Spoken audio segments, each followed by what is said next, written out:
Neuer Monat, neue Energie und somit herzlich willkommen, liebes Erdelement, zu deinem Mystic Reading für den Mai 2026. Ich bin Mara Mystic und entführe dich heute in die Welt der Orakelkarten, vom Mystic Orakel. Und wir schauen uns gemeinsam an, welche Energien stehen zur Verfügung, was soll man beachten, was ist eher wichtig, um es nicht unbedingt zu machen. Genau. Schau sehr gerne auch in deinen Aszendent rein, ist auch immer unglaublich spannend. Und ich würde mich natürlich über ein Like, einen Kommentar und ein Abo freuen.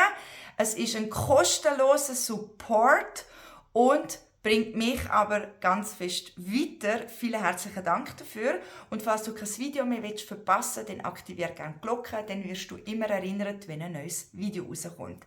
So, dazu gibt es natürlich auch eine Extended-Version, falls du mit mir willst, noch ein Deep Dive machen und noch genau willst, das Ganze vertiefen, dann findest du unten in der Infobox den Link. Klick gerne drauf und du wirst gerade zur Extended weitergeführt. Und ich würde sagen, wir legen los. Und zwar, vor mir sind 36 Karten, der ganze Tisch ist voll. Darum nehme ich sie nicht auf, aber ich zeige sie dann in die Kamera. Und zwar schauen wir als erstes einmal an, auf welche Energien stützt sich eigentlich der Mai. Und das sind immer 4 Eckpfeiler. Du kannst dir vorstellen, ein Plateau und auf allen Seiten im Eck hat es einen Pfosten, der sich darauf stützt. Und da schauen wir mal das erste Thema an. Und zwar haben wir hier die Erfüllung. Und die Erfüllung liegt in den Gedanken und Bewegungen. Das heisst, liebes Erdzeichen, du darfst dich im Mai nochmal ganz fest damit beschäftigen, was erfüllt mich überhaupt, was ist mir dienlich, was darf ich hinter mir lassen. Ja, ich meine, wir alle wollen ja in die Erfüllung kommen und wollen grösser werden. Und oftmals ist es ja so, wir wüssten es zwar und gleich bewegen wir uns nicht ganz dorthin. So. Und wir schauen gerade, mit was das korrespondiert.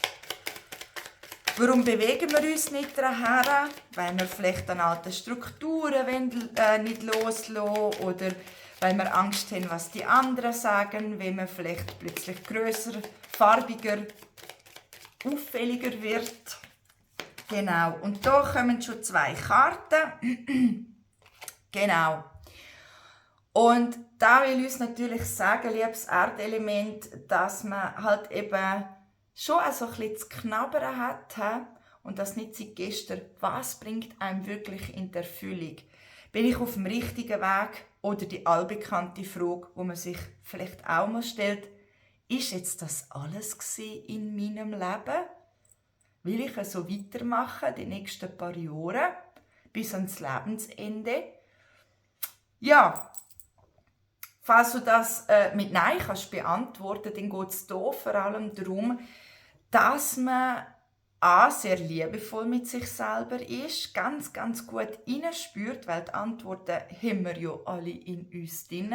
Oftmals will wir sie einfach aus Komfortzone nicht zulassen, weil wenn wir sie ja zulassen würden, dann ist es ja so, dass man sich bewegen müsste. Und oftmals ist die Angst dort eben grösser, was die anderen davon denken. Oh, jetzt habe ich die falsche Karte. Was die anderen davon denken. Und vor allem, weil man vielleicht bei gewissen Situationen oder eben auch in gewissen Verbindungen oder Menschen man muss dann für sich eine Tür zutun. Es ist dann nicht mehr ein Dürfen oder ein Wählen, sondern es drängt einem schon fast förmlich daher zum Müssen. Und vor dem fürchtet man sich oftmals. So. Aber, jetzt schauen wir gerade noch mit, was das auch korrespondiert. Und zwar, es geht dort auch darum, ins Empfangen kommen. Ins Empfangen kommen. Also nicht nur immer die liebe Mutter Teresa oder der Herr liebe Mutter Therese, so wie auch immer in männlicher Form, dass man immer nur für alle anderen ganz viel tut, dass sie ihre Ziele erreichen können, dass sie in die Erfüllung kommen und viel Energie in andere investiert, weil man so ein bisschen das Mutter-Teresa-Syndrom hat, weil man halt eben auch sehr viel Empathie, Mitgefühl und Emotionen hat für andere und sich aber selber irgendwo vergisst. es geht ja auch darum, ins Empfangen zu kommen. Das heisst, stell dir diesen Monat auch mal die Frage, wenn man dir etwas schenkt oder dir mal etwas Gutes tut, kannst du es einfach so annehmen und Danke sagen. Oder ist so, ja nein, das kann ich doch, ist jetzt, musst du sicher nicht, nein, bitte nicht. Weil, wenn genau das der Fall ist, zeigt es auch, dass du auf jeden Fall lernen darfst, auch zu empfangen. Du musst nicht nur immer gehen und die Mutter Teresa spielen, weil, was man dort oftmals vergisst, ist, die Welt geht nicht unter, wenn du nicht gerade springst. Erstens einmal das. Und das andere ist, man investiert natürlich auch unglaublich viel Energie für andere, wo einem nachher, ich sage jetzt im stillen Kämmerli, vielleicht genau gerade fehlt, um in die Erfüllung zu kommen. Sinniere mal drüber. Sinniere mal drüber. Aber, was ich kann sagen, also, es will ja in der Erfüllung, es will ja in Bewegung kommen. Also, schau ganz gut der Monat, es will dich dort herschöpfen. Es kann vielleicht einmal anstrengend sein, weil es dir auch einmal zeigt, was dir nicht dienlich ist, was du loslassen darfst, wo man vielleicht mehr den eigenen Raum heben darf und nicht nur immer den anderen hilft, ihren Schlüssel zu finden, damit sie ihre Türen öffnen können, sondern dass du auch anfängst, für dich die Energie investieren oder auch mal darum bitten, dass andere dich unterstützen. So, was haben wir sonst noch in Korrespondenz? Und zwar haben wir hier noch die Reflexion drin. Also reflektiere ganz, ganz gut der Monat. Alles, was dich erfüllt oder eben nicht. Und das, was dich nicht erfüllt, wie willst du in Zukunft damit umgehen? Komm in eine neue Energie, zum Beispiel auch im Mindset. Für die einen ganz wichtig, ein Nein für andere ist ein Ja für dich.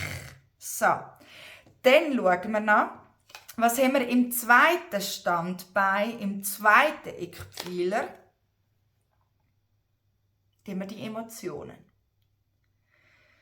Ja, liebes Erdelement. So, jetzt haben wir natürlich zwei Optionen. Entweder bist du sehr, sehr emotional, was natürlich absolut viel weibliche Energie bedeutet. Das heisst, man ist eher passiv. Man wäre eigentlich im Empfangen. Aber man ist auch sehr mitfühlend. Und das kann so mitfühlend sein, dass man sogar den Weltschmerz spürt. Oder wenn man ein Video schaut, irgendwo auf YouTube, TikTok, Instagram, was auch immer, dass einem einfach Tränen kommen, wenn man irgendetwas sieht, weil man so mitfühlt, weil man so den Weltschmerz spürt. Das ist eine wunderschöne Begabung.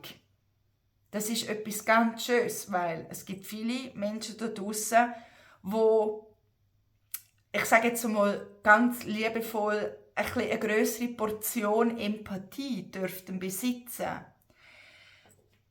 Es ist eine Superpower, aber weißt du auch, wie die Superpower zu handeln, ohne dass du die immer nur für andere einsetzt, sondern auch für dich. Das heisst, komm dort auch gut in Balance mit dem männlichen und mit dem weiblichen Prinzip. Und ich muss immer wieder sagen, es ist egal, ob wir Mann, Frau oder was auch immer sind, wir alle haben auch neurologisch das männliche und das weibliche Prinzip in uns angelegt. Und es darf beides gelebt werden und das in Balance und vereint. Weil wenn wir nur emotional sind, dann überschüttet es uns so, wir sind so passiv, dass wir auch aktiv nichts in die Welt bewegen können.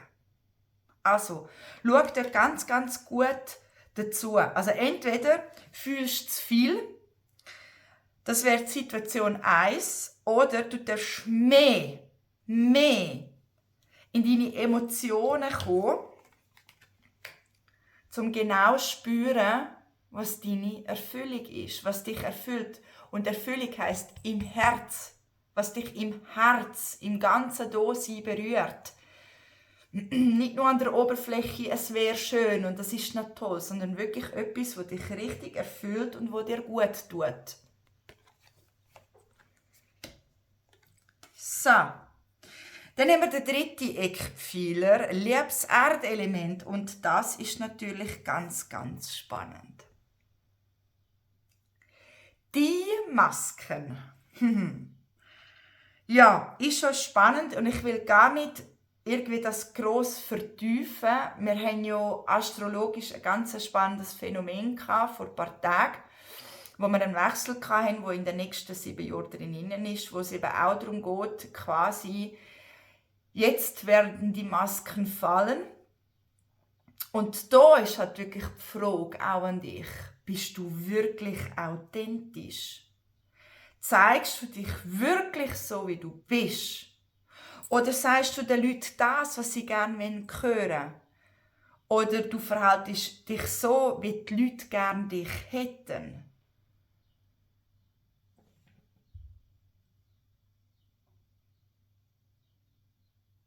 Überleg dir das wirklich gut, signieren. Wir haben ja die Reflexion drin. Also reflektiere auch ganz, ganz gut. Wo sind die Masken rum? Wo ist man noch nicht authentisch? Weil, und jetzt ist ganz, ganz wichtig, wenn man in der Füllung will kommen, die Fülle ist ganz, ganz hochschwingend. Ganz, ganz hochschwingend. Und wenn man selber nicht authentisch ist, ist man auch nicht in einer hochschwingenden Frequenz. Und das ist auch nichts Schlimmes. Das sind Lebenslernaufgaben.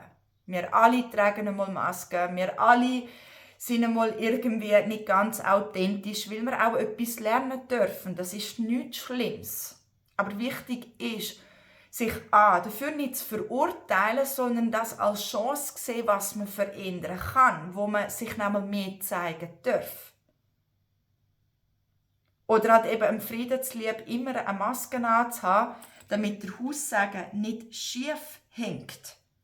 Und das wäre ja schade, das muss ja nicht sein. Also, ja, wir schauen jetzt aber noch mit was das korrespondiert. Also zeig dich wirklich.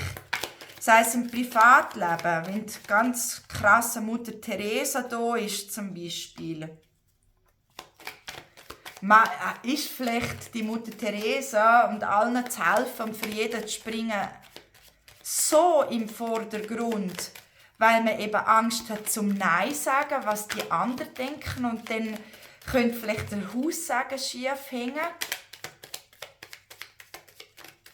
Auch dort gilt es dann, eine Maske abzuziehen. Für die selbstständig sind oder im Business. Auch dort, wo trägst du noch eine Maske? Wo zeigst du dich nicht authentisch? Ich weiss, dass gerade viele, und da kann ich mitreden, halt auch Hexenwunden haben, wenn man es so schön sagt, wo man eine gewisse Angst hat.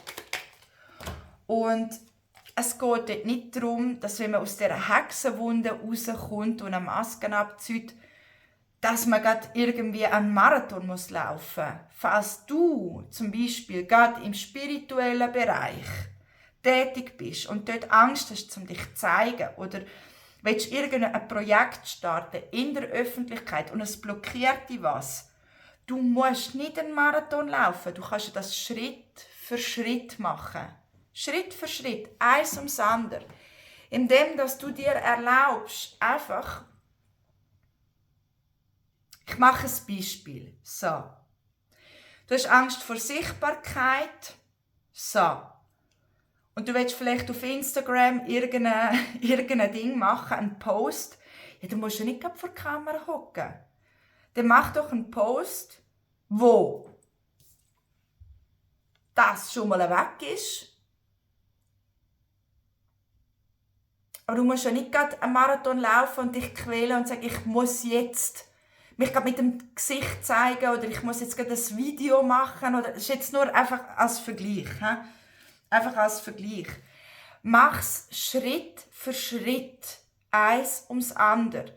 Wichtig ist schon, dass man mal irgendwo aus dieser Wunde aussteigen kann und einmal die Komfortzone verlässt. Und dann merkt man ziemlich schnell, und das ist jetzt egal, ob in der Selbstständigkeit oder im Privatleben, man merkt ziemlich schnell, es war schon gar nicht so schlimm gewesen. So, korrespondiert mit der Sonne. Jetzt schauen wir gerade noch, wo liegt denn eigentlich die Sonne?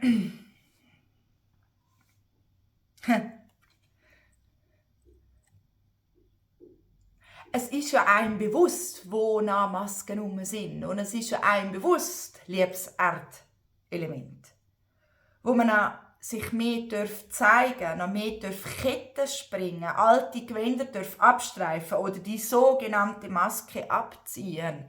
Weil man selber weiss, es bringt einem in die, ja, ich sage jetzt, in die Sonnenseite vom Leben. Es wird dringender, es wird einfacher.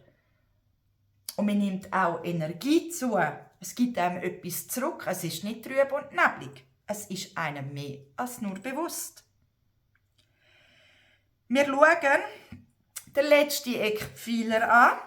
Der 4. Die Wiederholung. So, das liegt im Erfolg und in den Gefühlen. Ja, was sind denn das all für Wiederholungen? Es ist schon nicht so, dass man sich mit dieser Erfüllung ganz frisch auseinandersetzt und Themen, die immer wieder kommen. Die Frage ist einfach, wenn es dir ja bewusst ist und dir das Leben das auch immer wieder anhand von Zeichen, Situationen, Gesprächen, was auch immer wieder zeigt, kommt es halt darauf an, was du aus dem machst. Nur weil du weißt, heisst das noch lange nicht, dass es sich verändert. Und ich komme mit meinem Lieblingssatz: Wissen ist nicht Macht. Wenn man Wissen dort oben hat, dann ist es eine Idee, ein verstaubtes Wissen. Wissen ist erst dann Macht, wenn man es auch in die Umsetzung bringt. Liebes Erdzeichen, sinnier drüber. Du weißt nämlich genau, wo immer wieder die Wiederholungen sind, wo immer wieder das Gleiche läuft, wo man findet, ist das ein hoher Scheiß, jetzt kommt das schon wieder und ich stagniere schon wieder und komme schon wieder nicht in Kraft. Was soll denn das eigentlich? So, ja, das sind ja immer die gleichen Themen. Ich sage mal so, die Situationen sehen vielleicht ein bisschen anders aus beim einen oder beim anderen Erdzeichen, aber das Thema, der Übertitel, der bleibt immer gleich. Also, wenn es dir bewusst ist, was es ja ist, dann nimm das Wissen. So, falls du dich fragst, ja, wie verändere ich jetzt das? Ja, dann nimm das Wissen, wenn du zum Beispiel weißt, okay, ich sollte eigentlich mal Nein sagen und nicht immer umspringen. Dann darfst du in die Aktion kommen und ein Nein aussprechen. Und nicht nur da oben denken, ja, ich weiss ja, dass ich da vielleicht eine Grenze ziehen und vielleicht einmal Nein sagen, weil ein Nein für andere ist ja ein Ja für mich. So, dann schauen wir gerade noch mit was das korrespondiert. Die Wiederholungen kennen wir ja alle. Und es ist okay, wenn man eher Runden macht. Manchmal braucht es halt eher Runden. Auch das gehört zu einem Lernprozess. Und dann ist es auch wichtig, rein vom Mindset her, dass man nicht denkt, jetzt bin ich schon wieder dort drin, ist das nur ein Scheiß und sich nur mit den destruktiven Kräften in dem Prozess auseinandersetzt, sondern dass man es eben auch als Chance sieht. Okay, was kann ich jetzt verändern? Und da haben wir schon.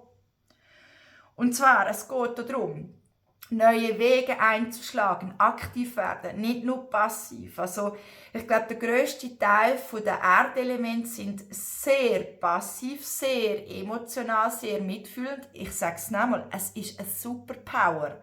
Aber das Gleichgewicht darf reinkommen. Dass man halt eben nicht nur in der weiblichen Energie ist, sondern auch anfängt aktiv werden und aktiv halt der Weg zu laufen. Mit dem Wissen und vor allem mit den Botschaften, die du immer wieder bekommst, mit diesen Zeichen. Und die Wege, die stehen offen, die sind da. Die Frage ist nur, auch die Erfüllung ist da. Der Schlüssel, der ist rum. Die Frage ist nur, gehst du auch in die Handlung und nimmst den Schlüssel an und öffnest ihn und gehst neue Wege, ohne Angst, sich zu zeigen, grösser zu werden, neue Farben anzunehmen. So, Und dann kommen wir ins Zentrum. Im Zentrum haben wir in den Sorgen und in den Aufregungen haben wir es loslassen. Wunderbar, im Neuanfang, der Umzug. Es dürfte hier ein riesiger Shift passieren. In der Öffentlichkeit und im Umfeld die Zeit und in der Blockade und im Frust wunderbar ein Geschenk. Und falls du mit mir genau das Zentrum vertiefen willst, dann gehen wir jetzt weiter zu der Extended-Version. Ich freue mich auf dich und bis bald.